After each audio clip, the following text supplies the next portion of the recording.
Bismillahirrahmanirrahim. Assalamu alaikum students. My name is Abdurrahman and I'm teaching you biology. Students, in this session we are going to discuss about a very important topic. आपके board के short questions और long questions के लिहाज से बहुत ही अहम है. It is about necrosis and apoptosis, also known as apoptosis. These are different types of cell deaths. किस तरह से ये processes होते हैं, इनकी details बोर्ड पे देखते हैं.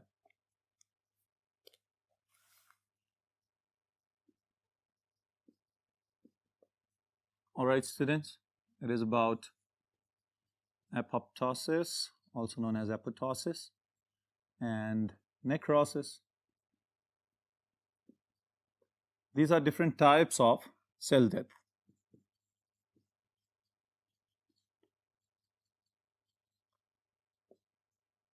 All right. Now, सबसे पहली चीज तो ये स्टूडेंट्स के आपके लिए शॉर्ट क्वेश्चंस के लिहाज से बहुत ज्यादा इंपॉर्टेंट है. दूसरे नंबर पे अगर हम इस प्रोसेस की सिग्निफिकेंस की तरफ जाते हैं तो हमें इस बात का बखूबी अंदाजा होना चाहिए कि अगर अल्लाह ताला ने हमारी बॉडी के अंदर करोड़ों खरबों सेल्स बनाए हुए हैं तो उन सेल्स के लिए लिमिटेड लाइफ स्पैन्स मौजूद हैं. ऑलराइट, बिल्कुल इसी तरह के जैसे आप लोग कंप्यूटर या मोबाइल फोन्स इस्तेमाल करते हैं तो वो जो चीज या वो गैजेट जो आपके हाथ में है दैट इज द हार्डवेयर, और जो उसके अंदर सिस्टम आप जिसको ऑपरेट करते हैं उसको ऑपरेटिंग सिस्टम या हम सॉफ्टवेयर का नाम दे देते हैं. बिल्कुल इसी तरह अल्लाह ताला ने हर एक सेल के अंदर, हर एक इंडिविजुअल बॉडी के अंदर भी सॉफ्टवेयर इंस्टॉल किया हुआ है जिसे हम जेनेटिक्स के थ्रू कंट्रोल करते हैं. ऑलराइट, और फिर जीन से आगे प्रोटीन्स और डिफरेंट टाइप्स ऑफ एंजाइम्स जो हैं वो इस तरह की एक्टिविटीज परफॉर्म करते हैं कि जिसकी वजह से पूरी बॉडी के अंदर जो डेथ ऑफ द सेल्स और बर्थ ऑफ द सेल्स के दरमियान बैलेंस है वो कायम रखा जा सके. ऑलराइट स्टूडेंट्स, अब अगर हम इसके इंट्रोडक्शन की जानिब जाएं तो सबसे पहले तो हमें यह पता होना चाहिए कि सेल के अंदर ये प्रोसेसेस हो क्यों रहे हैं. ऑलराइट, तो पहले लिख लेते हैं हम.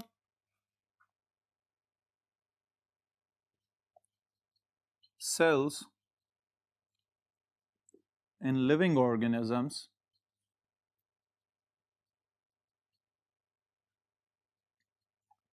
depend upon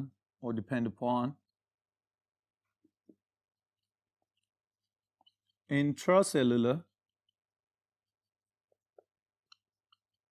and extracellular signals to regulate different activities like the first thing is cell division itself, cell division को कंट्रोल करना. फिर उसके बाद morphogenesis, यानी सेल्स पहले अपनी शक्ल इख्तियार करेंगे और फिर उसकी बुनियाद पे जानदार अपनी जो फाइनल शक्लें इख्तियार करते हैं.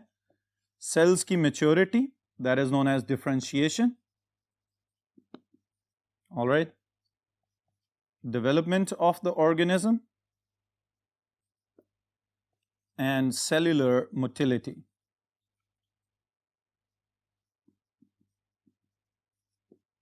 All right students, अब पहली चीज जो हमने यहां पे लिखी है वो क्या है कि बहुत से सेल्स जो हैं वो तो अपने ही इंटरनल या एंडोजेनस जेनेटिक सिस्टम की बुनियाद पे चल रहे होते हैं. यानी जो भी मैसेज उनका अपना न्यूक्लियस देगा, उनका अपना डीएनए देगा, वो उसको फॉलो करेंगे और अगर उसमें ही डेथ सिग्नल आ जाता है तो वो सेल्स फौरन डेथ की जानिब जाना शुरू हो जाएंगे, जिसे हम सुसाइड ऑफ द सेल या खुदकुशी का नाम देंगे और फिर इसे हम टेक्निकली कहेंगे this is the apoptosis. Alright, दूसरी चीज जो हम यहां पे लिख रहे हैं स्टूडेंट्स वो क्या है कि बाज़ औक़ात एक्सोजेनस या एक्स्ट्रा सेलुलर सिग्नल्स भी आते हैं जिन्हें हम ट्रॉफिक सिग्नल्स कहते हैं. ये जो ट्रॉफिक सिग्नल्स हैं, जैसे ही कोई सेल इसको रिसीव करता है फौरी तौर पे उसके अंदर बहुत सारी तब्दीलियां रूनुमा होती हैं और उन तब्दीलियों की बुनियाद पे उस सेल की डेथ हो जाती है. तो ये वाले जो डेथ सिग्नल्स बाहर से आ रहे हैं इनको हम ट्रॉफिक सिग्नल्स भी कह सकते हैं.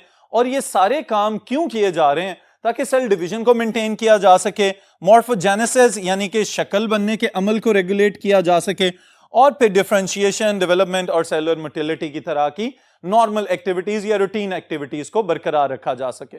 ऑलराइट स्टूडेंट्स, अब यहां पे समझने वाली बात यह है कि ये जो एक्टिविटीज हैं इनके लिए जो सिग्नल्स आ रहे हैं वो सेल के अंदर से भी आ सकते हैं और सेल के बाहर से भी आ सकते हैं.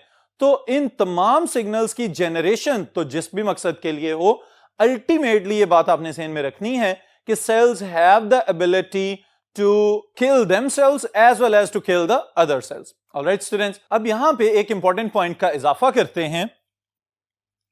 That is fate of each cell is predestined. All right, students. ये बहुत ही अहम जुमला है स्टूडेंट्स. वो किस तरह से कि जैसे हम कहते हैं कि हमारे अपनी एक्टिविटीज जितनी भी हैं हम खुद से डिफाइन करें या हमारे बहुत सारी सोशल नॉर्म्स उसको डिफाइन करें. जब हमें कोई ड्यूटी सौंप दी जाती है तो हमने उसको मुकम्मल करना है. इसी तरह से जो सेल्स हैं उनको भी पैदाइशी तौर पे उनके अंदर कुछ जीन्स को स्विच ऑन और कुछ जीन्स को स्विच ऑफ कर दिया जाता है ताकि वो अपनी मर्जी के मुताबिक किसी भी सूरत में कोई डिसीजन नहीं ले सकते. जो जीन्स स्विच ऑन होंगे उन्हीं जीन्स के तहत उसकी डेवलपमेंट मुकम्मल की जाएगी, डिफरेंशिएशन मुकम्मल की जाएगी और उसे बॉडी के एक स्पेसिफिक पार्ट का हिस्सा बना दिया जाएगा ताकि वो अपनी एक्टिविटीज परफॉर्म करते रहें. ऑलराइट, तो इस वजह से इसको हम कहते हैं कि इनकी फेट जो है, इनके मुकद्दर या इनकी किस्मत पहले से ही लिख दी जा चुकी है. अब इसी चीज को अगर हम टेक्नोलॉजी की जुबान में समझना चाहें तो बिल्कुल इसी तरह से कि जैसे किसी सॉफ्टवेयर या किसी भी दूसरे ऑपरेटिंग सिस्टम के लिए एक्सपायरी डेट्स या अपडेट्स रिसीव होती रहती हैं. इसका मतलब क्या होता है कि आपके पास जो भी गैजेट है, जो भी मशीन आप इस्तेमाल कर रहे हैं, अगर उसके अंदर कोई विंडोज का पुराना वर्जन था तो ये खास वक्त तक चलता है, उसके बाद सिस्टम ऑटोमेटिकली स्लो होना शुरू हो जाता है. या तो सिस्टम स्लो हो जाएगा या फिर विंडो करप्ट हो जाएगी और वो मशीन बंद हो जाएगी. इसका मतलब क्या होता है, या तो उसको रिफ्रेश कर लें या फिर उसमें नई आने वाली अपडेट्स को इंस्टॉल कर लिया जाए. Same is the case with Android and iOS versions of the software. तो ये वाली चीज स्टूडेंट्स यहां पे भी याद रखनी है कि सेल्स के अंदर भी प्री इंस्टॉल्ड सॉफ्टवेयर्स मौजूद हैं in the form of genes जो कि एक्सप्रेस होते हैं और फिर वो एक्सप्रेस होकर सेलुलर एक्टिविटीज और उनकी फाइनल फेट को पहले से ही कंट्रोल करना शुरू कर देते हैं. ऑलराइट, फिर इसके साथ अगर हम सिग्निफिकेंस में मजीद इजाफा करें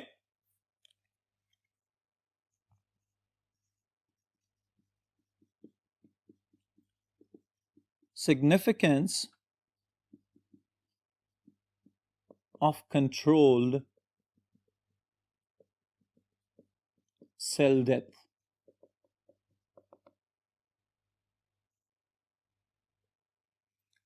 जी स्टूडेंट्स, अब यहां पे अगर आप गौर करें तो मैंने स्पेशली लिखा है कंट्रोल्ड सेल डेथ. अब कंट्रोल्ड सेल डेथ से क्या मुराद है कि हमारी अपनी एम्ब्रियोजेनेसिस के अंदर जो शक्लें बन रही होती हैं, यानी एम्ब्रियो की डेवलपमेंट के दौरान जो हमारी शक्लें तब्दील हो रही होती हैं, हर वक्त बहुत सारे सेल्स पैदा भी हो रहे होते हैं और फिर एक स्पेसिफिक स्टेज पे पहुंच के उन सेल्स को खत्म करना भी मकसूद होता है. तो इस वजह से इसको हम कहते हैं this is controlled cell death. Alright,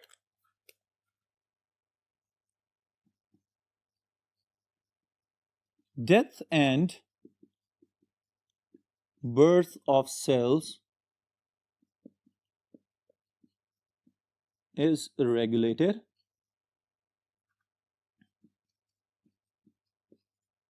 in order to. Alright, क्या मकसद हो सकता है इसका? इसके लिए हम 1 2 3 कर लेते हैं. The first thing will be deletion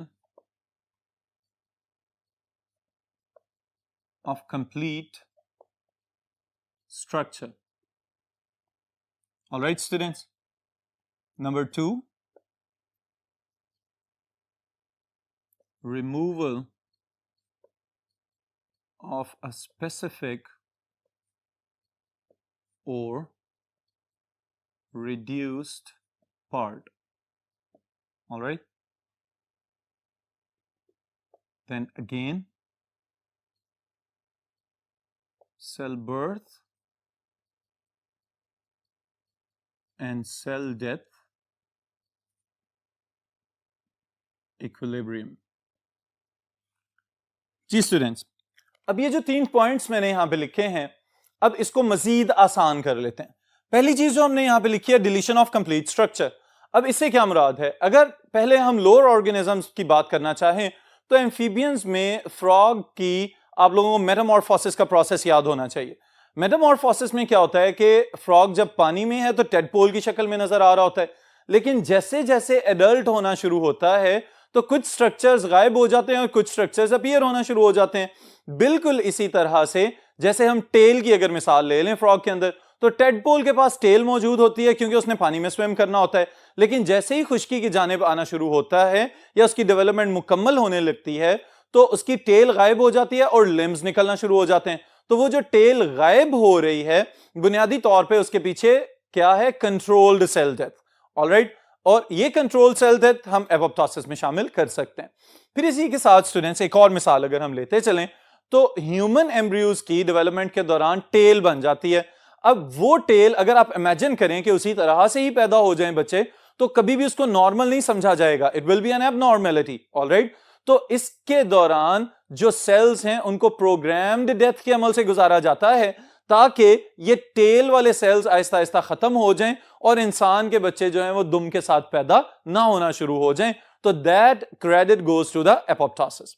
alright, फिर इसके बाद स्टूडेंट्स रिमूवल ऑफ स्पेसिफिक और रिड्यूस पार्ट। इससे क्या मुराद है कि अगर हम गौर करना चाहें तो हमें पता चलता है कि हमारी अपनी ही उंगलियां ड्यूरिंग द एम्ब्रियोजेनेसिस या मॉर्फोजेनेसिस वो जुड़ी होती हैं आपस में। ऑलराइट, तो आहिस्ता आहिस्ता आहिस्ता जैसे डेवलपमेंट मुकम्मल हो रही है इन डिजिट्स को एक दूसरे से अलहदा करना होता है। तो अलहदा करने के लिए यहां पे भी प्रोग्राम्ड सेल डेथ की जाएगी ताकि ये दरमियान वाली स्किन खत्म हो जाए, जिसके कुछ बाकियात आपको अपनी उंगलियों के दरमियान अभी भी नजर आते हैं। लेकिन अगर इमेजिन करें कि ये वेब्ड डिजिट्स होते तो शायद कंडीशन बिल्कुल डिफरेंट होती। तो again for this normal morphogenesis the credit goes to the apoptosis. Alright, फिर इसके बाद students cell birth and cell death equilibrium. ये बहुत ज्यादा इंपॉर्टेंट चीज है। किस तरह से इंपॉर्टेंट है कि अगर आप पार्ट 1 को थोड़ा सा रिवाइज करें तो हमने एक चीज पढ़ी हुई है, what is the average life span of the red blood cell? तो दैट इज 120 डेज। ऑलराइट, 120 दिन के बाद आपके सर्कुलेटरी सिस्टम के अंदर जो पुराने रेड ब्लड सेल्स होते हैं वो खुद ही पॉप अप होके और छोटे छोटे वेजिकल्स बना के खत्म होना शुरू हो जाते हैं, क्योंकि उनका लाइफ स्पैन ही 120 दिन है। तो वो खत्म होते जाएंगे और इसकी जगह पे नए रेड ब्लड सेल्स बनते जाएंगे ताकि आपकी बॉडी एफिशिएंटली अपने सारे काम परफॉर्म करती रहे। तो इसका मतलब ये हुआ कि यहां पे भी जो बैलेंस है या इक्विलिब्रियम है उसको मेंटेन करना जरूरी है। और तो और डेवलपमेंट के दौरान कुछ सेल जरूरत से ज्यादा बन जाते हैं, like the number of neurons, तो फिर आहिस्ता आहिस्ता उनको रिड्यूस कर दिया जाता है through controlled cell death programs. Alright students, so now we are going to divide the cell death types into two.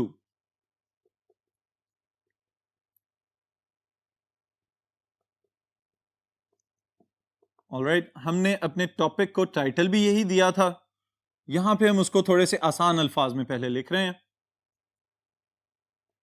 Internal signaling or suicide of cells। इसको और थोड़ा सा एलेबरेट करना चाहें, we can write suicide of cells in the absence of survival signals। all right, फिर students number 2 we can write cells are murdered by death signals or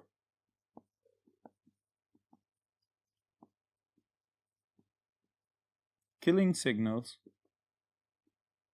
from neighboring cells। Alright students, दो हिस्सों में हमने divide कर दिया इसको। पहले वाला हिस्सा क्या है कि यह भी पॉसिबल है कि अंदरूनी तौर पे ही इस तरह के सिग्नल ट्रांसडक्शन या इस तरह का मैकेनिज्म डेवलप कर लिया जाए कि सेल्स खुद ब खुद ही डेथ का फैसला कर लें, तो इसको हम कहेंगे दिस इज एपोप्टोसिस। ऑलराइट, दूसरी चीज हमारे पास क्या है कि अगर कोई और सेल बाहर से मैसेज भेजे, और अगेन यहां पे सिग्नल ट्रांसडक्शन की टर्म मैं यूज कर रहा हूं कि इन्हीं सिग्नल ट्रांसडक्शन मैकेनिज्म्स के थ्रू मखसूस किस्म के सर्वाइवल सिग्नल्स पैदा करने वाले प्रोटीन्स को इनहिबिट कर दिया जाए और फिर उनकी इनहिबिशन की वजह से ये वाले सेल्स भी इन डेथ सिग्नल्स का शिकार हो जाएं, तो इसको हम किलिंग सिग्नल्स या डेथ सिग्नल्स का नाम देंगे। ऑलराइट स्टूडेंट्स, इन दोनों को अगर मजीद आसान हम लिखना चाहें तो दो नाम हम दे देते हैं। The first one is apoptosis, also known as apoptosis, alright, जिसका मतलब क्या है? Dropping off or falling off. All right, students, and the second one will be necrosis. जी स्टूडेंट्स, इसको अगर लिख लें, cell death due to tissue damage. Alright students, ये दोनों टाइप्स हैं हमारे पास सेल डेथ की। अब अगर हम इसको वन बाय वन थोड़ी डिटेल में समझना चाहें तो पहली चीज हमारे पास क्या है? There is apoptosis. अब ये जो पहला अमल हम पढ़ने लगे हैं स्टूडेंट्स, इसको याद रखिएगा कि ये एक कंट्रोल्ड सीक्वेंस है चेंजेस का, जिसके जरिए सेल खुद से ही खुदकुशी करना शुरू कर देता है। ऑलराइट, तो इस अमल को हम कह देते हैं दिस इज एपोप्टोसिस। अब ये जो एपोप्टोसिस या एपोप्टोसिस का अमल है, इसके दौरान सेल ने खुद से फैसला कर लिया है कि अब मेरी जरूरत नहीं है, अब मेरा टाइम या मेरी जो जिंदगी का दौरानिया है वो मुकम्मल हो चुका हुआ है, तो इसको हम नाम देंगे कि दिस इज सुसाइड, ये खुदकुशी वाला मामला हो जाएगा। ऑलराइट, इस खुदकुशी वाले मामले के लिए अगर हम मैकेनिज्म को थोड़ा सा समझना चाहें तो आपके जहन में इसके स्टेप्स जरूर होने चाहिए। स्टूडेंट्स, क्या करता है सेल कि जैसे ही खुद से मैसेज डिलीवर करता है कि अब मैंने यहां पे सरवाइव नहीं करना मजीद, तो फौरी तौर पे क्या किया जाएगा? सेल आहिस्ता आहिस्ता आहिस्ता अपने आप को डीफॉर्म करना शुरू हो जाता है, कंडेंस होना शुरू हो जाता है, कॉम्पैक्ट होना शुरू हो जाता है। इंटरनली अगर देखें तो पता चलता है कि क्रोमेटिन सारा डिस्टॉर्ट होना शुरू हो गया, न्यूक्लियस जो है वो कंडेंस होना शुरू हो जाता है, जो साइटोप्लाज्म वाला पार्ट है और जो ऑर्गेनेल्स हैं वो सारे डीफॉर्म होना शुरू हो जाते हैं और फिर आखिरकार छोटे छोटे ब्लेब्स बनना शुरू हो जाते हैं, मेम्ब्रेन बाउंडेड वेसिकल्स बनते हैं और फिर वो एक दूसरे से बिल्कुल स्प्लिट अपार्ट हो जाते हैं, अलहदा अलहदा हो जाते हैं। अब इस पूरे अमल में ये बात याद रखिएगा कि सेल ने अपने इंट्रासेलुलर कंपोनेंट्स को बाहर रिलीज नहीं किया, क्योंकि अगर ये सिग्नल्स बाहर रिलीज हो जाएंगे तो इसका मतलब ये है कि now it has the ability to cause harmful effects to the surrounding cells. लेकिन एपोप्टोसिस में सेल ने खुद से फैसला किया है कि मैंने खत्म हो जाना है, तो इस वजह से इसको हम कहते हैं कि this is a suicide operation, cell खुद ही अपने आप को खत्म कर रहा है। ऑलराइट स्टूडेंट्स, दूसरी जानिब जब हम देखते हैं तो देयर इज नेक्रोसिस। नेक्रोसिस क्या है कि सेल्स खुद तो जा ही रहे हैं, साथ दूसरे सेल्स को भी निशाना बनाना शुरू कर देते हैं। ऑलराइट, अब दूसरे सेल्स को किस तरह से निशाना बनाना शुरू कर देते हैं? This is a type of lethal injury, जिसमें एक सीक्वेंस ऑफ चेंजेस दोबारा से शामिल होगा। लेकिन यहां पे स्टूडेंट्स याद रखने वाली बात यह है कि मोस्टली जो एक अमल का नाम होता है ऑरोलाइसिस, उसको हम कहते हैं कि सेल खुद से ही टूट फूट का शिकार होना शुरू हो जाए, या फिर बाज़ औक़ात ये भी होता है कि बाहर से कोई सिग्नल आ जाए जिसे हम हेटेरोलाइसिस का नाम देते हैं, कि कोई माइक्रोबियल इन्फेक्शन वगैरह हो जाए, या अपने ही इम्यून सिस्टम को पता चला कि अब इसकी जरूरत नहीं है तो इसको खत्म कर देना चाहिए, तो उस सूरत में ल्यूकोसाइट्स भी आके अटैक कर सकते हैं और इसको जो डेथ सिग्नल्स हैं वो ट्रांसड्यूस कर सकते हैं कि भाई अब तुम्हारा वक्त खत्म हो गया और तुम्हें मर जाना चाहिए। तो इस सूरत में ये जो मैसेजिंग चल रही है, इसके जवाबी कार्रवाई के तौर पे सेल के अंदर दोबारा बहुत सारी तब्दीलियां आती हैं। लेकिन यहां पे नुकसानदेह चीज ये है कि प्लाज्मा मेम्ब्रेन रप्चर होती है और प्लाज्मा मेम्ब्रेन के टूटने की वजह से जो नेक्रोटिक केमिकल्स हैं, जो हार्मफुल केमिकल्स सेल के अंदर थे, वो भी बाहर रिलीज होना शुरू हो जाते हैं और उनके रिलीज होने की वजह से जो सराउंडिंग सेल्स हैं वो भी नेक्रोटिक टिश्यू में या नेक्रोटिक ग्रुप ऑफ सेल्स में ट्रांसफॉर्म होना शुरू हो जाते हैं, जिसकी वजह से उस पूरे हिस्से को खतरा या नुकसान होना शुरू हो सकता है। ऑलराइट स्टूडेंट्स, अब मोस्टली इसकी वजूहात में क्या शामिल है? अगर किसी लिविंग सेल को ऑक्सीजन की कमी हो रही है, या रेडिएशंस के सामने एक्सपोजर दिया जा रहा है, या ऐसा भी मुमकिन है कि कोई ना कोई इस तरह का केमिकल इनटेक कर लिया गया हो कि जो हमारे सेल्स के लिए कतन फायदेमंद नहीं था।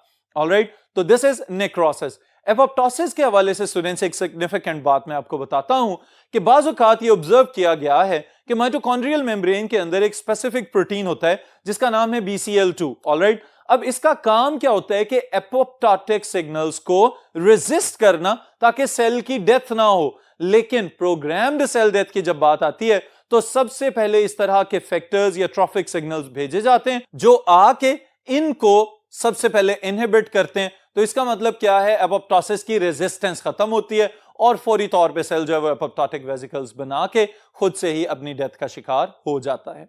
ऑलराइट स्टूडेंट्स, सो ये सारे का सारा प्रोसेस याद रखने से ताल्लुक भी रखता है और आपके लिए बोर्ड के पॉइंट ऑफ व्यू से भी इंपॉर्टेंट है। आज के सेशन में इतना ही, फिर इंशाअल्लाह ताला नेक्स्ट सेशन में नेक्स्ट टॉपिक के साथ मुलाकात होगी।